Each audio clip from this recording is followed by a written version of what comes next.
La pirata del Caribe se alebrestó. Delcy Rodríguez decidió que ya no quiere recibir órdenes de Estados Unidos. Justo ahora, justo cuando más frágil luce todo. Mientras tanto, Foro Penal anunció el día de hoy nuevas excarcelaciones de presos políticos. 80 nombres que salen de las mazmorras del régimen, pero con demasiadas preguntas todavía que quedan en el aire y demasiados presos. Y al mismo tiempo, el cinismo, usted sabe, Jorge Rodríguez, sube de nivel. Aparece ahora diciendo que antes el petróleo solo beneficiaba a unos pocos corruptos que se decían rojos rojitos. Una frase cuidadosamente diseñada para tapar lo que se viene. Documentos, rastros, conexiones incómodas sobre el rol de PDVSA en el lavado vinculado al cártel de los soles. Y como si eso no bastara, fuera de Venezuela hablan los números. El Financial Times revela que Binance procesó millones de dólares en fondos sospechosos relacionados con Venezuela y Hezbollah. Y nada de esto que ocurre es aislado, y nada tampoco es casualidad. Una dictadura interina que desafía a Washington, presos que salen mientras que otros entran y muchos siguen encerrados en el sistema, un discurso que se intenta reescribir, pero esa historia del saqueo petrolero dice otra cosa y plataformas financieras que quedan expuestas. Estamos viendo gestos de fuerza, ¿no? Estos son señales de pánico. Quédate, porque esto no es solo un resumen de noticias, es un mapa de lo que viene pasando en las últimas horas. Y de todo eso y más hablamos el día de hoy, domingo, 25 de enero de 2026. Yo soy Augusto Navarro y este espacio se llama Apolítico. Comenzamos. El diario ABC de España ha publicado un editorial digno de compartir, porque de una manera sencilla muestra ese mapa en el que estamos ahora y sirve además como brújula para un camino en el que estamos transitando. Porque hay un momento en que las dictaduras dejan de parecer eternas, justo como el de ahora, y comienzan a oler a derrumbe. No porque se hayan vuelto medio crueles o menos crueles, sino porque el miedo pierde su monopolio y la calle reaparece. En Venezuela, esa sensación se ha tenido desde el pasado 3 de enero, cuando capturaron por fin a Maduro. Fuerzas estadounidenses abrieron esta nueva fase inédita. El poder chavista, reducido a su núcleo coercitivo, comienza a mostrar grietas en el público. Ese cambio de clima es el que María Corina Machado transmite en su reciente conversación con el corresponsal de ABC en Washington, David Alandete. Un hecho que, por cierto, ha irritado a la dictadora interina, a Delcy Rodríguez, quien se ha dedicado, mediante distintos medios, a enviar cartas y burofaxes, como dicen en España, al diario para que no se muestre la realidad de lo que pasa, sino que se venda junto a ella las mentiras. Lo que Delcy quiere es que no se sepa la verdad, que la prensa mundial funcione como Globovisión o como venezolana de televisión, que hablen de ella como la moderada que no es, y que la prensa se comporte como la vergüenza palangrista del New York Times. Que no se cuenten los titulares que esto es la misma dictadura de antes, pero con otro rostro más feo, que pretende fingir normalidad, apertura económica, un cambio de paradigma, cuando son los operadores de siempre, los Diosdado Cabello, los Freddy Bernal, el mismísimo Branco Arteaga, los que siguen haciendo lo mismo de siempre. Terrorismo de Estado. Escribía David Alandete en su cuenta de X. ¿Saben de qué tiene tiempo Delcy Rodríguez entre recibir al jefe de la CIA y mandar petróleo a Trump? De leer lo que se dice de ella en el ABC y otorgar poderes de representación para amenazar con demandas al diario por portadas como estas. Ojalá pedir que compareciera en un juzgado. Pero es que David, también tuvieron tiempo ayer de jugar con drones en el cielo de Caracas. Miren esto. Imágenes patéticas cuando la única imagen buena es esta. Y es que todo lo hacen para impulsar un sentimiento de culpa a quienes celebramos la captura de Maduro como la primera de cientos de capturas que tienen que suceder. No lo van a lograr. Retomando el trabajo de ABC, Machado describe un régimen que se está desmontando y obligando a reducir sus capacidades represivas, y una sociedad que interpreta el momento con inteligencia y con precaución, pero que se niega a volver al silencio. La calle, de hecho, ofrece estampas que el chavismo preferiría desterrar. Estudiantes bloqueando las principales autopistas en Caracas para exigir liberación de detenidos, familiares de presos políticos reclamando justicia o dirigentes que comienzan a salir de la clandestinidad. Machado no adulcora el cuadro. En enero se han registrado más de 35 nuevas detenciones y aún hay más de 720 presos políticos luego de que hagan la matemática, de que se resten estos 80, pero que se sumen 35 que antes no figuraban. Conviene reiterar lo esencial. La legitimidad democrática no reside en la usurpación nueva del chavismo, reside en las urnas. Y hoy recae en Edmundo González, lo quieran o no. Y es el movimiento cívico articulado por Machado el que obtuvo ese amplio respaldo en las elecciones de 2024 antes que el chavismo se robara el resultado. Ahora bien, ella no confunde el viento favorable con una victoria automática, y eso es importante, porque en Washington se juega con prudencia a un lance muy delicado. Trump ha expresado en público intereses propios, básicamente control de petróleo y de minerales, que no siempre coincide ni con los tiempos, las prioridades o con los objetivos de quienes nos oponemos al régimen. De ahí que proteja el contenido de sus reuniones y reivindique la confianza en Delcy como condición de eficacia. Pero eso no solo es un cálculo, es conciencia de fragilidad, de esa prudencia que nace de su tesis central. El chavismo pierde vigencia a medida de que Washington deje de validarlo y eleva el coste de la represión. Si el miedo deja de ser rentable, Machado cree que la voz del pueblo volverá a imponerse, como ya lo hizo en 2024. No se trata de sustituir una tutela por otra, sino de devolverle el protagonismo a los venezolanos. Ella no teme al pueblo, todo lo contrario, lo invoca, porque esa es su fuerza redentora. Por eso denuncia el espejismo de un chavismo sin Maduro que quiere perpetuar la impunidad. La entrevista de Arandete a María Corina subraya también un punto muy incómodo para Europa y especialmente para la Españita de Pedro Sánchez, que es la tentación de ampararse en las fórmulas diplomáticas cuando el dilema es político y muy moral. Tras el 3 de enero, el gobierno de España habló de desescalada y de respeto al derecho internacional, ya usted sabe. Puede debatirse la legalidad y el alcance del precedente, pero lo que resulta indefendible es olvidar el origen de la crisis, porque esa no fue la intervención de Trump, sino la dictadura abyecta. Y es aquí donde Machado aporta una clave personal que explica su resistencia y su liderazgo, la fe como disciplina interior. Relata de 16 meses en clandestinidad como un reto espiritual, una dimensión que no es un adorno piadoso, es ética del deber que le ha permitido convertir los golpes, la inhabilitación, la persecución y la separación de sus hijos en organización, cohesión y equipos. Equipos que sabemos deben mejorar y mucho, porque no queremos nada que tenga el tufito de colaboracionismo del pasado. Pero Venezuela está en un cruce de caminos y habrá quienes intenten reciclar al chavismo sin Maduro, con Delcy, marginando a los ciudadanos y perpetuando la impunidad. Pero tienen por delante una adversaria formidable y un pueblo comprometido a que esto no pase más nunca. Y es que lo de Delcy tiene que pasar a ser muy pronto una anécdota de otro episodio lamentable de nuestra historia contemporánea, porque está en un laberinto en el que ella, más temprano que tarde, conseguirá que no hay salida. Escuche esto de Pedro Mario Burelli, algo que hemos venido dejando caer en casi todos nuestros últimos análisis. Entonces, el dilema que tiene Delcy es que lo que le está pidiendo a los Estados Unidos que haga no lo puede hacer. No lo va a poder hacer porque ella es una parte integral, absolutamente clave. Es más, yo te diría, Nicolás Maduro y Cilia Flores duraron lo que duraron por los hermanos Rodríguez. Los hermanos Rodríguez tenían la inteligencia, la astucia, la maldad, los contactos, la corrupción, la corruptela, las redes internacionales para permitir que este régimen primitivamente criminal de Cilia como jefa del cartel y su marido como presidente ilegítimo del país, se mantuvo por estos dos hermanos. Por lo cual es inviable y vamos a llegar, y vas a ver que vamos a llegar al post-Delcy mucho más temprano de lo que la gente cree, muchísimo más temprano de lo que la gente cree. Y es que muestra de eso es que la interina sigue elevando el discurso.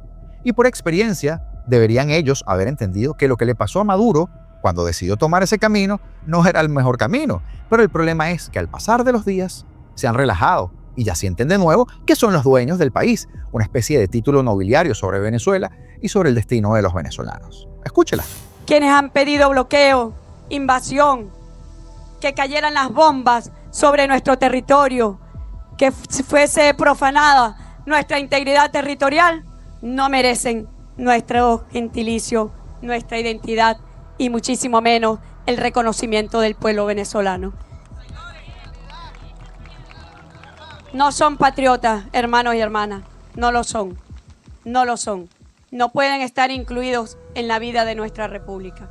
Y por eso es importante que abramos los espacios para la divergencia democrática, pero que sea la política con P mayúscula y con B de Venezuela. Ya basta de las órdenes de Washington sobre políticos en Venezuela.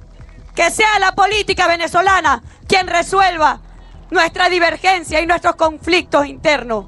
Ya basta de potencias extranjeras. Le ha costado muy caro a esta república tener que encarar las consecuencias del fascismo, del extremismo en nuestro país. Entonces, el reto para la dirigencia política es acelerar la caída de Delcy, porque mientras el chavismo se siga conjugando en presente, no habrá un futuro brillante para Venezuela. Y hoy, domingo 25 de enero, la Organización de Derechos Humanos Foro Penal informó sobre la excarcelación de al menos 80 presos políticos en Venezuela, donde avanza un proceso lento de excarcelaciones tras la caída del dictador Nicolás Maduro. Al menos 80 presos políticos que estamos verificando han sido excarcelados el día de hoy en todo el país. Probablemente se producen más excarcelaciones, escribió el director de Foro Penal, Alfredo Romero, en su cuenta de la red social X. También, de acuerdo con el abogado Gonzalo Imiop, también de Foro Penal, las excarcelaciones se produjeron durante la madrugada del día de hoy, rodeado, como siempre, de secretismo y oscuridad. ¿Cómo es el chavismo? Este número aún no es definitivo y puede aumentar a medida que hagamos más verificaciones, dijo en la misma red social. Entre algunos de los excarcelados se encuentra Kennedy Tejeda, un abogado y defensor de derechos humanos, quien se encontraba, por ejemplo, preso en Tocorón desde el 2 de agosto de 2024 y ya está en casa con su familia, precisaba el director de Foro Penal. Asimismo, fue excarcelado Juan Francisco Alvarado, que después de 10 meses y 5 días detenido injustamente por el régimen, o sea, secuestrado, recuperó la libertad esta madrugada. Según informes del Sindicato Nacional de Trabajadores de la Prensa de Venezuela, Alvarado estaba preso en el comando de la GNB en Cepella, en Guanare, y su sentencia había sido anulada esta misma semana y se habría ordenado un nuevo juicio. Y aunque el régimen dice que hay 626 excarcelaciones desde diciembre, sabemos que es mentira, el total oficial contrasta los reportes de las organizaciones como Foro Penal, que contabilizan menos de la mitad. Y esto que va a haber contrasta con lo que pintan ahora ser ellos después de que capturaron al cabecilla de esa banda, porque ahora se quieren vender como mansas palomas. Y es que así fue como el dirigente de Voluntad Popular, Víctor Borjas, se reunió con sus hijas después de más de un año de secuestro por parte de la Peste Roja.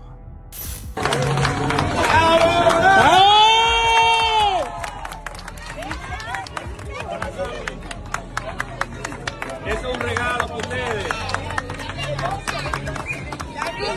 Y un abrazo, Aldana. Dale, dale. Mira.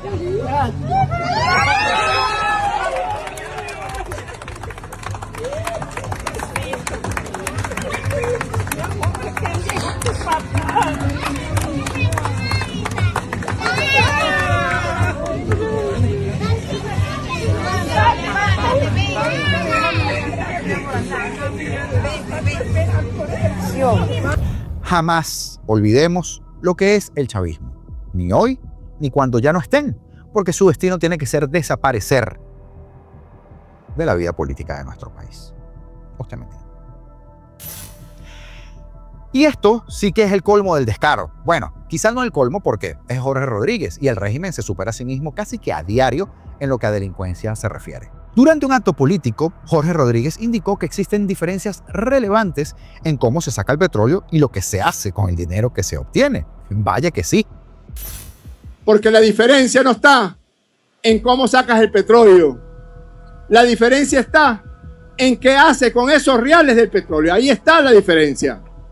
Porque en el pasado sacaban petróleo, pero para que se enriquecieran unos pocos. Y hubo un pasado también en que sacaban petróleo y unos corruptos que se decían rojo rojito se robaban esos reales. Esa es la verdad. Esa es la verdad. Mejor no hubieras dicho tanto rojo rojito y hubiera sido un poquito menos ladrón. Y me conformo con eso. Con eso me conformo.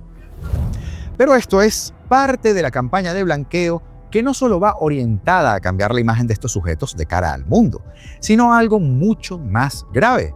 Y es que PDVSA, como usted sabe, y ahora empiezan a salir documentos, lavó dinero del narcotráfico, incluso desde Citgo. Un trabajo de Joseph Polisuk para el portal Armando Info relata que desde la filial de PDVSA se emitieron contratos para blanquear capitales y en paralelo El colapso también del viaducto 1 de la autopista Caracas-La Guaira forzaba a los cárteles a implementar un puente aéreo con helicópteros desde el aeropuerto de Maiquetía. Esto es un abreboca del trabajo que le vamos a traer en el programa de mañana y en donde le traeremos más detalles de esta información. Entre los indicios duros que se acumulan, documentos judiciales recién desclasificados en tribunales de Nueva York y que relatan cómo el crimen organizado se confabuló con las estructuras de poder estatal en Venezuela hasta llegar a Maduro o desde Maduro. Que no se vendan como moderados ahora, porque cuando el sociópata de Jorge Rodríguez sale a decir que antes esto o antes aquello, eran ellos los que estaban antes. Y hay personas que, si usted se pone a pensar, ya tienen 30 años y jamás vieron algo distinto a la dictadura bolivariana, porque obviamente en sus primeros 3 años andaban de biberón y de papilla, como anduvo el régimen hace mucho tiempo. Pero mientras el régimen sigue actuando en su teatro barato de contrición, de diálogo y de nueva etapa, en otras coordenadas empiezan a aparecer los rastros de lo que realmente son. No son estadistas, usted lo sabe, no son negociadores, no. Son unos cuatreros.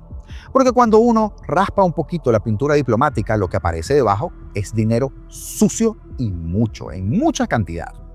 Una investigación del Financial Times basada en archivos internos filtrados de Binance deja al descubierto miles de transacciones que jamás debieron ocurrir. Cuentas que siguieron operando a pesar de señales de alerta clarísimas. Vínculos con redes de financiamiento del terrorismo, verificaciones de identidad fallidas, patrones de inicios de sesión imposibles y movimientos de dinero que gritaban lavado desde Marte. Binance, la plataforma de criptomonedas más grande del planeta, no logró impedir que cientos de millones de dólares fluyeran por cuentas sospechosas, incluso después de haberse comprometido en un acuerdo penal histórico en los Estados Unidos en 2023 a portarse bien. 4.300 millones de dólares en multas, promesas solemnes, y aún así, Binance siguió abierto. Uno de los casos más grotescos es el de un usuario residente de un barrio de Venezuela que movió 93 millones de dólares a través de su cuenta entre 2021 y este año. 93 millones, desde un barrio venezolano, en un país donde el salario mínimo no da realmente ni para comprar una harina pan. ¿De dónde venía ese dinero? De una red que más tarde fue acusada por Estados Unidos de transferir fondos de forma encubierta para Hezbollah, el grupo militante respaldado por Irán y con tentáculos en el Líbano. Nada grave, ¿verdad? Solamente financiamiento del terrorismo internacional. El Financial Times revisó múltiples cuentas en esos documentos liqueados y pudo encontrar un patrón alarmante. Muchas continúan operando incluso después de ese acuerdo de culpabilidad con los Estados Unidos, pese a conductas que en cualquier banco medianamente serio habrían activado congelamientos inmediatos, auditorías internas y llamadas incómodas a fiscalía. Hablamos de cuentas moviendo 8 y 9 cifras con patrones de transacción sospechosos y con inicios de sesión desde puntos opuestos del planeta con horas de diferencia. Personas que se conectaban en Asia y acto seguido en Caracas. Como si la teletransportación ya fuera parte del sistema financiero. Y aún así, nada. Las cuentas seguían vivas, el dinero seguía fluyendo y el sistema miraba para otro lado. Claro, eso no fue un accidente técnico, ni tampoco eran fallas aisladas. Era el ecosistema perfecto para que el régimen, que ya no puede usar la banca tradicional para lavar plata, encontrara en las criptomonedas un terreno fértil en donde seguir operando en la sombra. Por eso, mientras Delcy Rodríguez habla de diplomacia, de respeto, de soberanía, los tentáculos financieros del chavismo seguían apareciendo en donde siempre, en esquemas opacos, rutas internacionales de dinero sucio y en plataformas que prometían controles pero que funcionaban como autopistas. El falso arrepentimiento es para la galería. La realidad está en los números y los números, como siempre, nunca mienten, no tienen sentimientos. El chavismo, señores, no se transformó, simplemente se mudó de sistema y está en nosotros hacer que caigan de una buena vez y para siempre. Saludos especiales el día de hoy para Martín Pérez, para Lisberto Ortega, Enrique Lugo y Me Dicen Sai, que se apuntaron a la membresía de nuestro canal. Muchos señores nos ayudan a mantener la plataforma a pie del cañón todos los días. De igual manera para Víctor Flores, Ignacio Parra y Lorna Barrios por sus donaciones mediante los Super Thanks. Gracias infinitas y bendiciones para todos los que siempre están aquí. Del fulano video filtrado de Delcy Rodríguez, la comisión de paz que ahora proponen convenientemente para estirar la arruga de que tienen que irse y quieren ahora aplicar el diálogo y mesas de negociación. Sobre México y su rol con la tiranía cubana, de todo eso hablamos En este video que te dejo por acá, te lo dejo recomendado, échale una miradita si no lo has hecho. Y recuerda que seguimos en la lucha porque esto, señores, se trata de libertad o nada. Y ya ustedes saben, seremos libres, claro que sí.